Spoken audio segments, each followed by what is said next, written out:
दोस्तों, स्वागत है आपका स्टेनोलिपि शॉर्ट हैंड चैनल में। डिक्टेशन स्टार्ट होगी 5 सेकंड बाद।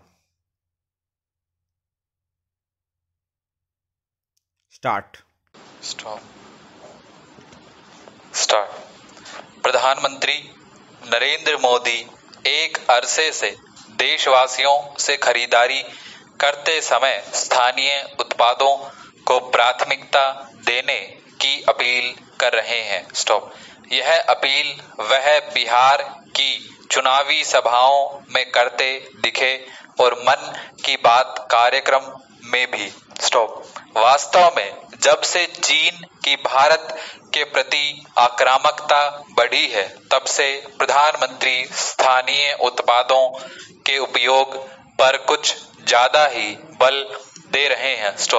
यह स्वाभाविक भी है। अच्छी बात यह है कि उनकी अपील का असर भी दिख रहा है। पिछले कई वर्षों तक त्योहारों के मौके पर देश के बाजार सस्ते चीनी सामानों से भर जाते थे, लेकिन इस बार बाजारों में स्थानीय सामान की बहुतायत है। दीपावली पर भी भारतीय बाजार से चीनी दीपक, झालर और अन्य सजावटी सामान लगभग गायब है। यह एक शुभ संकेत है। दरअसल चीन को आर्थिक चुनौती देने के लिए केंद्र सरकार द्वारा टिकटॉक सहित विभिन्न चीनी ऐप्स पर प्रतिबंध, चीनी सामान के आयात पर नियंत्रण, शुल्क वृद्धि, सरकारी विभागों में चीनी उत्पादों की जगह यथासंभव स्थानीय उत्पादों के उपयोग की प्रवृत्ति जैसे विभिन्न कारण चीन से आयात में बड़ी गिरावट की वजह है। चीन में निर्मित सस्ते कच्चे माल को प्राथमिकता देने वाले भारतीय उत्पादकों ने भी सस्ते कच्चे चीनी माल का आयात कम कर दिया है। गौरतलब है कि confederation of all India traders ने जून माह से ही चीन के उत्पादों के बहिष्कार का अभियान छेड़ा हुआ है। कैट का कहना है कि ऐसे अभियान के कारण चीन से इस वर्ष राखियां और गणेश मूर्तियों के आयात में बड़ी कमी आई है। माना जा रहा है कि इस बार दीपावली से संबंधित करीब 40,000 करोड़ रुपए के विभिन्न सामान भी भारतीय बाजार में नहीं आएंगे। देश के बाजारों में चीनी वस्तुओं की कमी आंकड़ों में भी दिखाई दे रही है। केंद्रीय वाणिज्य मंत्रालय के मुताबिक चालू वित्त वर्ष 2020-21 के शुरुआती 5 महीनों में चीन के साथ भारत का व्यापार घाटा घटकर करीब 12.6 अरब डॉलर का रह गया है। यह व्यापार घाटा वर्ष 2019-20 में करीब 22.6 अरब डॉलर, 2018-19 में करीब 23.5 अरब डॉलर, और 2017-18 में करीब 26.33 अरब डॉलर था। यह स्पष्ट दिखाई दे रहा है कि पिछले 5-6 महीनों में भारत में चीन से आयात में बड़ी गिरावट आई है।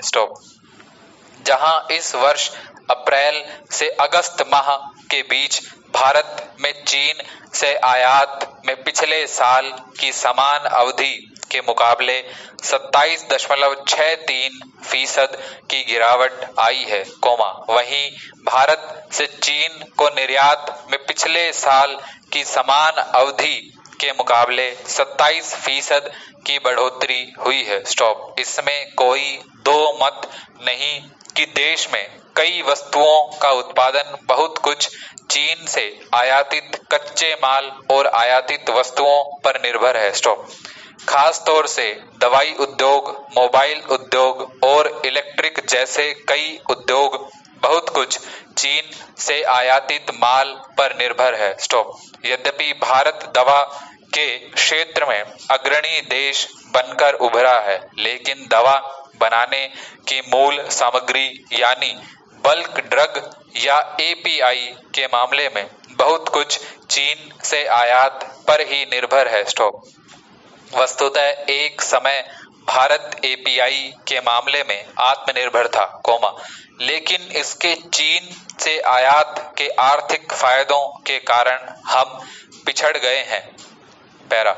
यद्यपि उत्पादन से जुड़े चीन के कच्चे माल का एकदम कोई विकल्प नहीं तैयार हो सकता, लेकिन पिछले 6-7 महीनों में देश के उत्पादक चीन से आयातित कुछ कच्चे माल को स्थानीय उत्पादों के आधार पर तैयार करने की डगर पर आगे बढ़े हैं। स्टॉप। इसके साथ साथ सरकार भी एपीआई के घरेलू मैन्युफैक्चरिंग को बढ़ावा देने और चीन से आयातित केमिकल्स के आयात को कम करने के लिए तेजी से आगे बढ़ी है।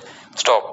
देश में ही इनके उत्पादन के लिए प्रोडक्शन लिंक्ड इंसेंटिव स्कीम के तहत आगामी 5 वर्षों में 25,000 करोड़ रुपए निवेश करने की व्यापक योजना सुनिश्चित की गई है। स्टॉप। निसंदेह अब चीन से और अधिक व्यापार घाटा कम करने के लिए चीन से आयातित कच्चे माल के देश में ही उत्पादन के लिए बनाई गई रणनीति को साकार करना होगा। स्टॉप। इसके साथ ही चीनी उत्पादों के स्थानीय विकल्पों को विकसित करने की डगर पर भी तेजी से आगे बढ़ना होगा। स्टॉप। अमेरिकी राष्ट्रपति चुनाव के नतीजों पर अमेरिका ही नहीं बल्कि पूरी दुनिया टकटकी लगाए है। स्टॉप। अंतिम परिणाम के लिए कुछ और प्रतीक्षा करनी पड़ सकती है। स्टॉप। फिर भी जो परिदृश्य उभरा है, उससे कई बातें स्पष्ट हुई हैं। स्टॉप। सबसे बड़ी बात तो यह कि चुनाव पूर्व सर्वेक्षण खारिज हो गए हैं। स्टॉप। ये डेमोक्रेटिक पार्टी के उम्मीदवार जो बाइडेन की निर्णायक बढ़त बता रहे थे। स्टॉप। नतीजों ने अमेरिका के लिबरल मीडिया की भी पोल खोलकर रख दी है कि वह जमीन से कितना कटा हुआ है। स्टॉप। इसके साथ ही इन नतीजों ने यह भी दिखा दिया कि चुनाव को जिन मुद्दों पर केंद्रित होने का दावा किया जा रहा था, वास्तविक स्थिति वैसी नहीं। स्टॉप। इसमें कोई संदेह नहीं कि चुनाव में उतरने से पहले रिपब्लिकन पार्टी के उम्मीदवार और मौजूदा राष्ट्रपति डोनाल्ड ट्रंप मुश्किलों के भंवर में फंसे थे। उनके समक्ष सबसे बड़ी बाधा तो कोरोना वायरस के रूप में उपजी। स्टॉप। पूरी दुनिया में अमेरिका पर इस वायरस की सबसे ज्यादा मार पड़ी। स्टॉप। कुछ दिन पहले ही अमेरिका में नस्ली दंगों से भी अस्थिरता उत्पन्न हो गई थी। स्टॉप। विपक्षी दल ट्रंप पर दुनिया में अमेरिका की छवि बिगाड़ने का आरोप लगा रहे थे। स्टॉप। इतना ही नहीं, वैश्विक ढांचे को तोड़ने मरोड़ने का दोष भी ट्रंप के माथे पर मढ़ा गया। स्टॉप। उनके पूर्व सहयोगी और स्वजन किताबें लिखकर उनके विषय में किस्म किस्म के खुलासे कर उनकी मुश्किलों में इजाफा कर रहे थे। स्टॉप।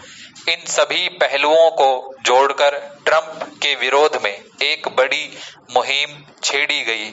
स्टॉप। इसके बावजूद जो नतीजे आए, वे यही साबित करते हैं कि इन मुद्दों ने ट्रंप का खेल उतना नहीं बिगाड़ा, जितना कि उनके विरोधी उम्मीद लगाए बैठे थे। पैरा। ट्रंप ने इन सभी हमलों से बचने के लिए अर्थव्यवस्था के मुद्दे को अपनी ढाल बनाया, जो उनके लिए काफी कारगर भी साबित हुआ। स्टॉप। अमेरिका फर्स्ट की नीति ने भी उस रस्ट बेल्ट वाले इलाके में ट्रंप की पैठ मजबूत की, जो पारंपरिक रूप से डेमोक्रेटिक पार्टी के गढ़ माने जाते रहे हैं। स्टॉप। इन इलाकों में शामिल मिशिगन एवं विस्कॉन्सिन जैसे सूबों में ट्रंप को मिले मतों में बढ़ोतरी से साफ जाहिर है कि अमेरिकी विनिर्माण इकाइयों के दूसरे देशों में स्थानांतरित होने के कारण जिन लोगों को अपनी नौकरी गंवानी पड़ी, उन्हें ट्रंप की यह नीति रास आई।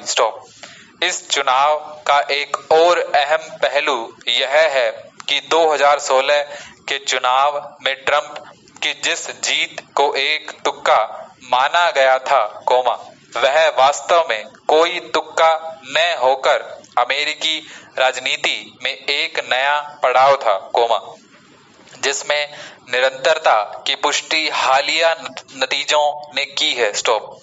अंतिम नतीजा भले जो हो, लेकिन इतना तय है कि ट्रंप ने अपने जनाधार में विस्तार किया है। नस्ली हिंसा के भड़कने के बावजूद वह अफ्रीकी अमेरिका और हिस्पैनिक समुदायों के मतों को रिपब्लिक पार्टी की झोली में बढ़ाने पर सफल हुए हैं। साफ है कि ट्रंप जनता की नब्ज पकड़ना जानते हैं।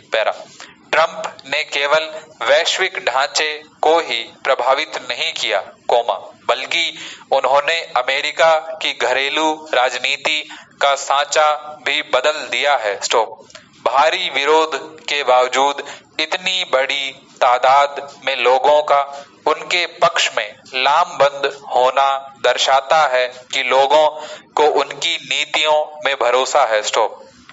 यदि बाइडेन राष्ट्रपति बनते भी हैं तो अर्थव्यवस्था से लेकर चीन को लेकर ट्रंप की नीति को बदलने के लिहाज से उनके समझ ज्यादा गुंजाइश नहीं होगी।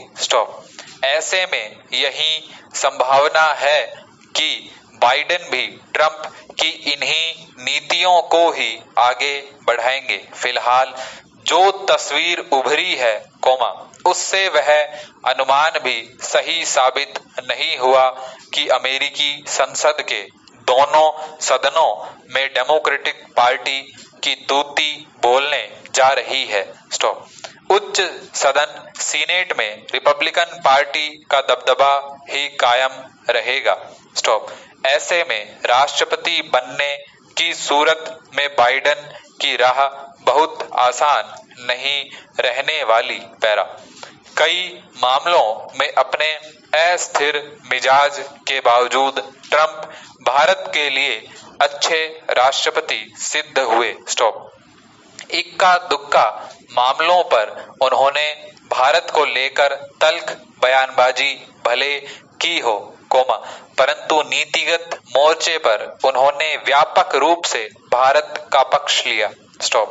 कुछ मामलों में गतिरोध अवश्य कायम रहा, लेकिन उनकी वजह दोनों देशों की घरेलू राजनीतिक आर्थिक मुद्दों से जुड़ी संवेदनाएं रहीं।